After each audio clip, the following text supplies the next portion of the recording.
As we know, isomerism means same molecular formula but different structural formula.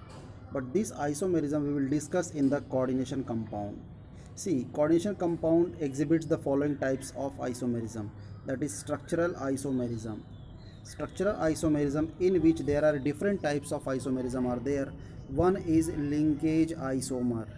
This linkage isomer is defined as, in this type, the bonding, the linkage with ligand and metal are differentiate, means metal is linked with the ligand which is एम्बिडियंट, और वह ligand जो दोनों तरफ से linkage होगा वह metal से जुड़ता है, that is said to be linkage isomer. Means compound का मॉलिक्यूलर फार्मूला तो सेम होगा लेकिन वो डिफरेंट कहाँ होगा, differ in their linkage with metal, right. जैसे कि एग्जांपल आपको दिख रहा है यहाँ पे कोबाल्ट NH3 5NO2, राइट, यहाँ NO2 दिया है और दूसरे में कोबाल्ट NH3 5 यहाँ ONO। अब NO2 का मतलब होता है बेटा N की जो लिंकेज होगी वो इस तरह है, मीन्स लिंकेज विथ N, ये हुआ, और ONO का मतलब होता है लिंकेज विथ N, जो कोऑर्डिनेट बॉन्ड बनेगा वो यहाँ O बनाएगा सेकेंड वाले में, और NO2 में कोऑर्डिनेट बॉन्ड विथ N किसके साथ, मेटल के साथ, that is said to be linkage isomer.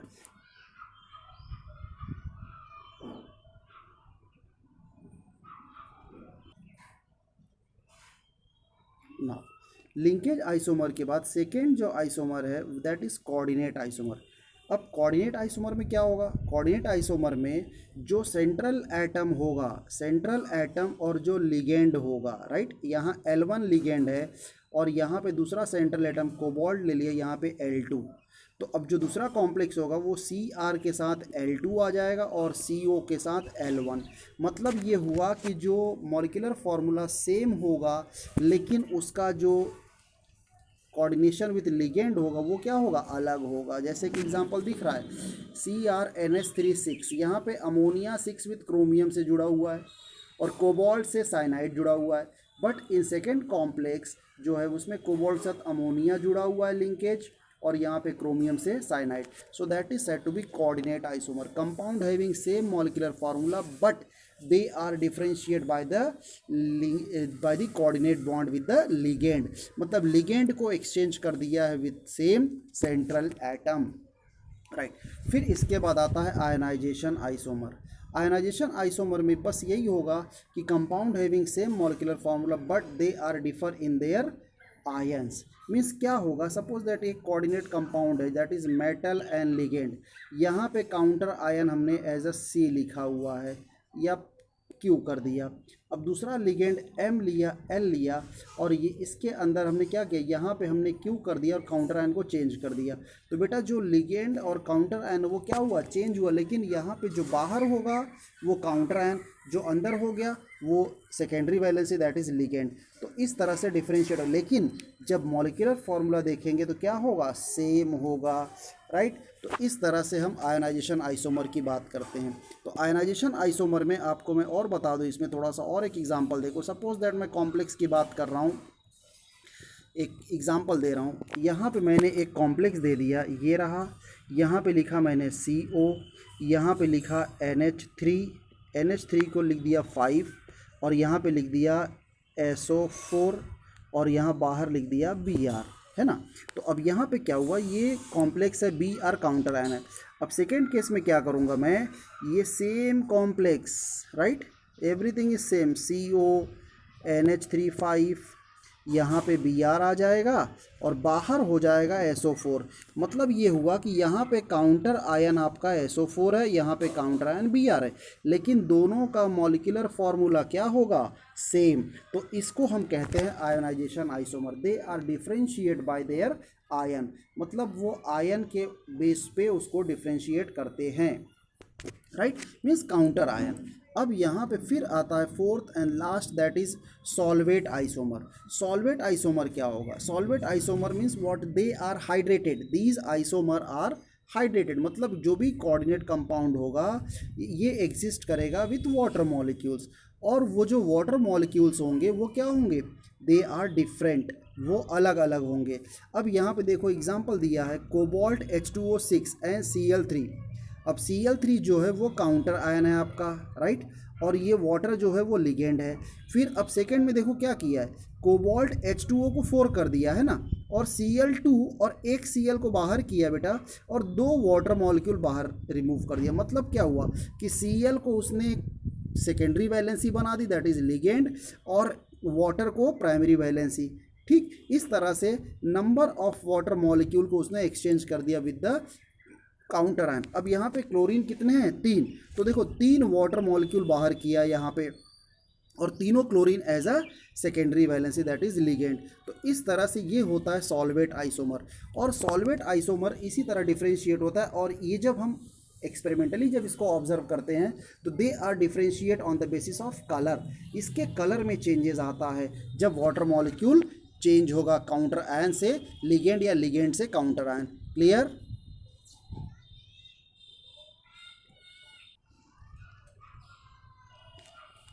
फिर स्टीरियो आइसोमर। स्टीरियो आइसोमर का मतलब ये है बेटा कि 3D representation, 3 dimensionally representation of compound और different special arrangement you can say. मतलब जो भी मॉलिक्यूल होगा उसका स्पेशल अरेंजमेंट 3D में करते हैं, उसको हम लोग स्टीरियो कहते हैं। अब स्टीरियो को हम डिफाइन करते हैं एज अ ज्योमेट्रिकल आइसोमर। अब ज्योमेट्रिकल आइसोमर में हम लोग डिफाइन करते हैं as a cis and trans. Cis मतलब सेम साइड, ट्रांस मतलब अपोजिट साइड। अब देखो वहाँ पे क्या था, ऑर्गेनिक में सिस का मतलब होता है across double bond, carbon carbon double bond. अगर across double bond same molecule are on the same side then it is side to be cis, और ट्रांस में वो डायगोनली रहेगा अपोजिट साइड। बट यहाँ पे क्या है, कोऑर्डिनेट कंपाउंड में बेटा यहाँ पे हम लोग लिगेंड अब क्या हुआ, कोऑर्डिनेशन नंबर 4 और कोऑर्डिनेशन नंबर 6। मतलब ये हुआ कि जो भी कॉम्प्लेक्स होगा उसमें लिगेंड कितने होंगे। अगर ये मेटल है तो लिगेंड आइदर इट इज़ 4 और मेटल एंड लिगेंड 6, बस 4 और 6 ही लिगेंड होगा। जब 4 और 6 लिगेंड होंगे तो उसके बेसिस पे उसका जो स्पेशल अरेंजमेंट होता है उसको हम लोग ज्योमेट्रिकल सिस और ट्रांस से रिप्रेजेंट करते हैं। यहाँ पे डबल बॉन्ड नहीं मिलेगा, कोऑर्डिनेट कंपाउंड में डबल बॉन्ड नहीं मिलता। सिस और ट्रांस हम लोग डिफ्रेंशिएट करते हैं। अगर मेटल है उस मेटल के एक ही तरफ ये मेटल है, अगर same ligand are on the same side then it is said to be cis. अगर यही सेम लिगेंड डायगोनली हो जाएंगे अपोजिट साइड, ये रहा मेटल, ये लिगेंड, अगर ये same ligand are on the diagonally side that is said to be trans. इस तरह से सिस और ट्रांस की बात होती है। नाउ सी, अब यहाँ पे ज्योमेट्रिकल आइसोमर हम डिफाइन कर रहे हैं जब कोऑर्डिनेशन नंबर 4 होगा। मतलब यहाँ पे क्या है, ML4 टाइप, मतलब लिगेंड 4 होंगे। तो बेटा जब लिगेंड 4 होंगे तो यहाँ पे टेट्राहेड्रल कॉम्प्लेक्स, जब भी ये वो बहुत अच्छी बात है याद रखना, टेट्राहेड्रल कॉम्प्लेक्स कभी भी ज्योमेट्रिकल आइसोमर नहीं शो करता, do not show, right, always. First point very important, tetrahedral complex do not show geometrical isomer. अब यहाँ पे क्या होगा कि स्क्वायर प्लेनर, इसका जो स्ट्रक्चर होता है बेटा ML4 का, वो स्क्वायर प्लेनर कॉम्प्लेक्स होगा। Formula MX2L2। मतलब देखो यहाँ पे लिगेंड 4 है, X and L are unidentate. मतलब क्या होगा, एक lone pair of electron share करेगा तो यूनिडेंटेड। Show geometrical isomer. अब क्या कह रहा है, मतलब कि देखो दोनों चारों जो लिगेंड होंगे वो एक एक लोन पेयर ऑफ इलेक्ट्रॉन देंगे। किसको देंगे, मेटल को। तो क्या बनाएंगे, कोऑर्डिनेट बॉन्ड। अब यहाँ पे show geometrical isomer, the 2x ligand may be arrange adjacent to each other, that is cis. वही है ना कि अगर मैं ये कह दूं ये मेटल है और ये लिगेंड हमने चारों को अरेंज किया, राइट, ये x अगर मैं एक तरफ लिख रहा हूँ और ये L एक तरफ, तो ये क्या हुआ, सिस। और यही x यहाँ और एक x यहाँ लिख दें और ये यहाँ रहे तो डायगोनली हुआ, वो ट्रांस होगा।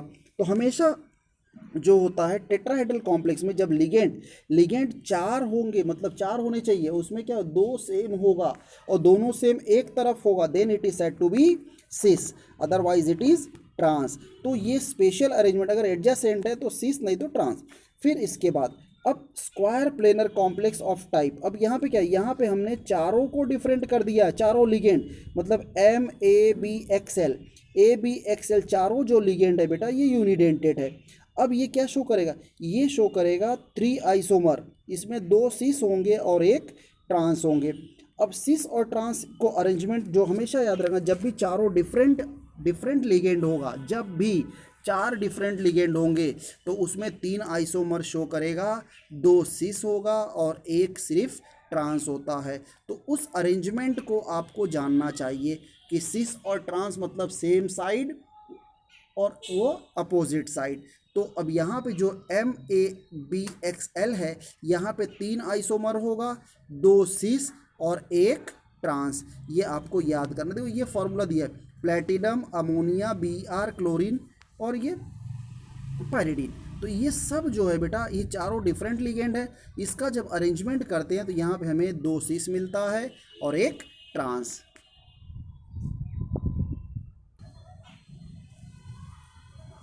अब यहाँ पे geometrical isomerism with coordination number 6, मतलब यहाँ पे 6 लिगेंड होंगे।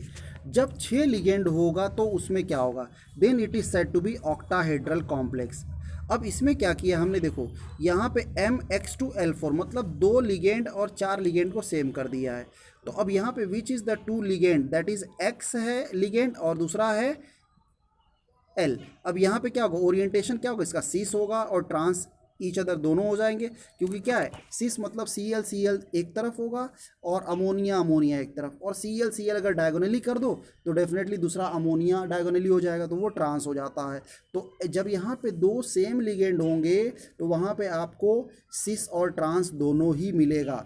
अब ऑक्टाहेड्रल में अगर मैं ये कह दूँ फॉर्मूला MX2A2 हो तो X यूनिडेंटेड है और A जो है वो बाइडेंटेड है। मतलब देखो यहाँ पे X जो होगा सिर्फ एक लोन पेयर ऑफ इलेक्ट्रॉन देके कोऑर्डिनेट बॉन्ड बनाएगा मेटल से, लेकिन A जो है A अपना 2 कोऑर्डिनेट बॉन्ड बनाता है उसी मेटल के साथ। तो यहाँ पे देखो, यहाँ पे 2 और ये 2 2 दूना 4 हो जाएगा, तो मतलब 6 लिगेंड हो गए टोटल, ठीक है ना, 6 कोऑर्डिनेट बॉन्ड हो गए। तो यहाँ पे क्या होता है, जब भी बाइडेंटेड लिगेंड होगा मतलब एक यूनिडेंटेड और 2 बाइडेंटेड, तो वहाँ पे क्या होता है, सिस और ट्रांस आइसोमर बनेगा। क्योंकि वहाँ पे क्या हुआ, सिस आइसोमर जो 2 सेम है वो अगर एक तरफ है तो क्या होगा, वो 2 एक सेम है और एक ही तरफ होगा तो सिस, और अपोजिट है तो ट्रांस। अब यहाँ पे देखो देखो इथिलीन डायमंड दिया बाइडेंटेड इन। अब इन ऑक्टाहेड्रल कॉम्प्लेक्स अगर मैं कह दूं MA3 और X3, मतलब यहाँ पे जो टाइप है वो A3 हो और X3 हो, तो यहाँ पे 3 डोनर एटम है, 3 डोनर एटम सेम है, मतलब A lone pair of electron देगा, occupy adjacent position of the corner, then octahedral face, it is known as facial. अब यहाँ पे थोड़ा सा देखो, 2 चीज़ डिफाइन किया है बेटा, इसको मैं फिर से बता रहा हूँ आपको, ध्यान से देखो।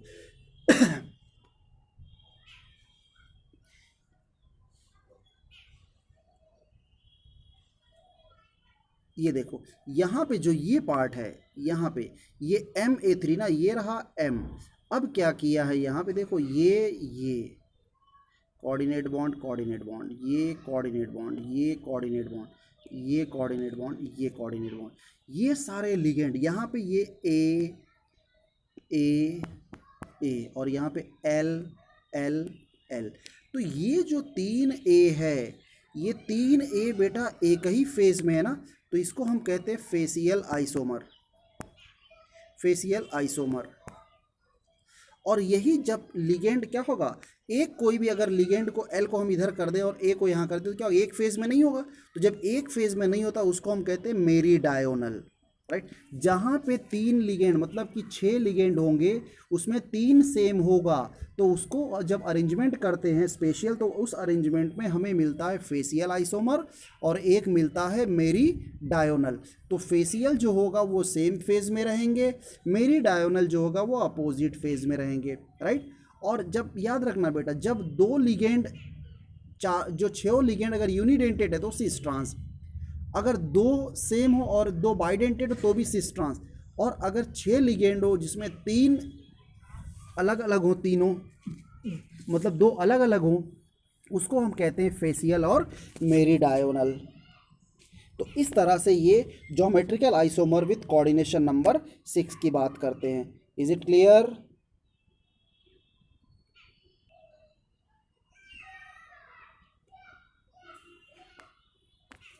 नाउ ऑप्टिकल आइसोमर, इस ऑप्टिकल आइसोमर में, now here in optical isomer में होगा क्या, दीज आर, ये जो कॉम्प्लेक्स होते हैं have chiral structure. Chiral structure का मतलब क्या हो गया, कायरल का मतलब होता है कि कोई भी ऑब्जेक्ट हो, कोई भी ऑब्जेक्ट हो वो उसका जो इमेज होगा वो ओवरलैप ना करे, राइट। मतलब यहाँ पे जो ए बी डी ई, तो यहाँ पे इमेज क्या होगा, ए बी ए डी, तो ये इसको ओवरलैप नहीं करेगा, तो इसको हम कहते हैं chiral, right, and denoted by asterisk. तो अब ये जो कायरल हुआ, कायरल जब होगा तो उसमें उसमें जो रोटेशन होता है उस दोनों को, ऑब्जेक्ट को, ये ऑब्जेक्ट है और ये हमारा इमेज है, तो ऑब्जेक्ट इमेज को हम क्या कहते हैं, इनेंशियोमर, ये लिखा हुआ है देखो, इनेंशियोमर। और यही जो इनेंशियोमर होते हैं यही दो फॉर्म के होते हैं, एक को कहते हैं डेक्स्ट्रो और एक को कहते हैं लीवो। तो डेक्स्ट्रो और लीवो है कि डेक्स्ट्रो जो होगा वो क्लॉकवाइज रोटेशन, लीवो जो होगा वो एंटी क्लॉकवाइज रोटेशन। मतलब जो अरेंजमेंट होगा उसमें अगर अरेंजमेंट क्लॉकवाइज है तो डेक्स्ट्रो और एंटी क्लॉकवाइज है तो लीवो। अब टेट्राहेड्रल कॉम्प्लेक्स मतलब जहाँ पे 4 लिगेंड होंगे उसमें जब टेट्राहेड्रल कॉम्प्लेक्स होगा वहाँ उस फॉर्मूला, ये जो फॉर्मूला दिया है MAB का स्क्वायर ब्रैकेट, ये खाली ऑप्टिकल आइसोमर शो करेगा, और ऑक्टाहेड्रल में जो सिस फॉर्म होगा वो ऑप्टिकल आइसोमर शो करता है। मतलब अगर टेट्राहेड्रल है तो जो MAB स्क्वायर ये आपका ऑप्टिकल आइसोमर शो करेगा, और दूसरा जो ऑक्टाहेड्रल है उसमें खाली सिस फॉर्म ही ऑप्टिकल आइसोमर शो करता है। तो ये बेटा आपको बहुत ध्यान से टॉपिक देखना पड़ेगा, इसके बहुत से एग्जांपल्स आपको देखने पड़ेंगे जो आपके बुक में दिए हुए हैं, उसके बेसिस पे आप इसको देख सकते हो।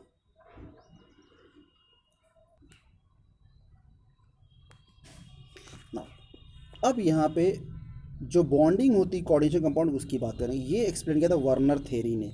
वर्नर थ्योरी है क्या, वर्नर थ्योरी कहता है कि जो मेटल है और जो लिगेंड है इसकी बॉन्डिंग, और एक होता है counter ion, right, metal ligand counter ion. तो जो मेटल लिगेंड काउंटर आयन इनका जो बॉन्डिंग होता है उसको एक्सप्लेन किया। मतलब Werner theory explain the valency of coordinate compound, जो कोऑर्डिनेट कंपाउंड बनता है उसकी वैलेंसी को स्टेबलाइज किया, और उसकी वैलेंसी जो होती है बेटा वो 2 टाइप्स में बनती है। एक क्या, पहला जो होता है it is stabilise by first primary valency, और एक होती है सेकेंडरी वैलेंसी। प्राइमरी वैलेंसी जो होती है वो पूरा आयोनाइजेबल होता है, दैट इज़ यहाँ पे जो होगा आयोनिक बॉन्ड, राइट, आयोनाइजेबल। और जो सेकेंडरी वैलेंसी है वहाँ पे वो dative bond, that is coordinate bond बनता है। मतलब क्या होगा, जब भी हम इस कोऑर्डिनेट कंपाउंड के वाटर में डिसॉल्व करते हैं तो जो काउंटर आयन है और जो कोऑर्डिनेट स्फीयर है वो डिसोसिएट हो जाएगा। तो एक चार्ज कोऑर्डिनेट स्फीयर पे आएगा, एक चार्ज आएगा काउंटर आयन पे, आइदर पॉजिटिव और negative, depends on the counter ion.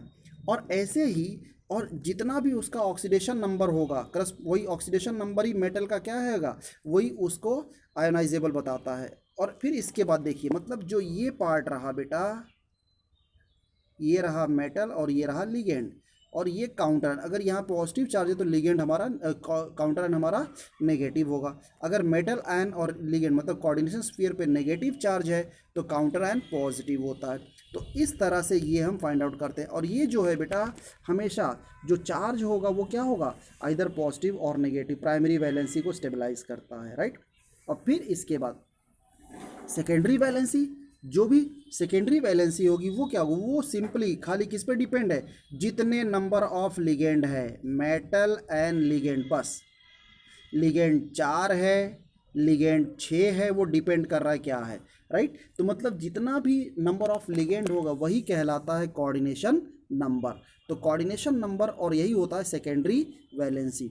मतलब सेकेंडरी वैलेंसी को अगर हम डिफाइन करना चाहें तो ये होगा the total number of ligand, right, the total number of ligand present in the coordinate sphere. Coordinate sphere के अंदर जितने लिगेंड होंगे वही उसका कोऑर्डिनेशन नंबर होता है। और जो ये है बेटा ये नॉन आयोनाइजेबल, मतलब ये आयोनाइजेबल नहीं होता है, और जब आयोनाइजेबल नहीं होगा तो क्या होगा, इट इज़ डायरेक्शनल, और इसीलिए ये डिसाइड करता है ज्योमेट्री, ठीक है ना, ये डिसाइड करेगा ज्योमेट्री, क्लियर। और जो आपका प्राइमरी है वो आयोनाइजेबल है, वो आयोनाइज हो जाएगा, इसीलिए क्या करता है, वो नॉन डायरेक्शनल है। तो इस तरह से आप इसको बेटा वर्नर थ्योरी को बहुत अच्छे से देख लो, कभी कभी 2 मार्क्स का पूछ देता है। तो आपको लिखना सिर्फ यही है, Werner theory it stabilised by the 2 valencies, 1 primary valency and secondary valency. Primary valency is ionisable है ना, जब आयोनाइजेबल है तो नॉन डायरेक्शनल हो गया। और यहाँ पे इसमें क्या होगा, जो भी मेटल की वैलेंसी होगी है ना, मेटल की वैलेंसी राइट, और जो सेकेंडरी वैलेंसी है वो क्या होगा, वो नंबर ऑफ कोऑर्डिनेट सेंट्रल जो लिगेंड होगा, जो सेंट्रल मेटल आयन से जितने लिगेंड अटैच्ड होंगे वही होता है इसका secondary valency. Means the total number of ligand present in a coordination sphere, तो that is said to be secondary valency. इस तरह से हम लोग सेकेंडरी वैलेंसी पढ़ते हैं। Is it clear?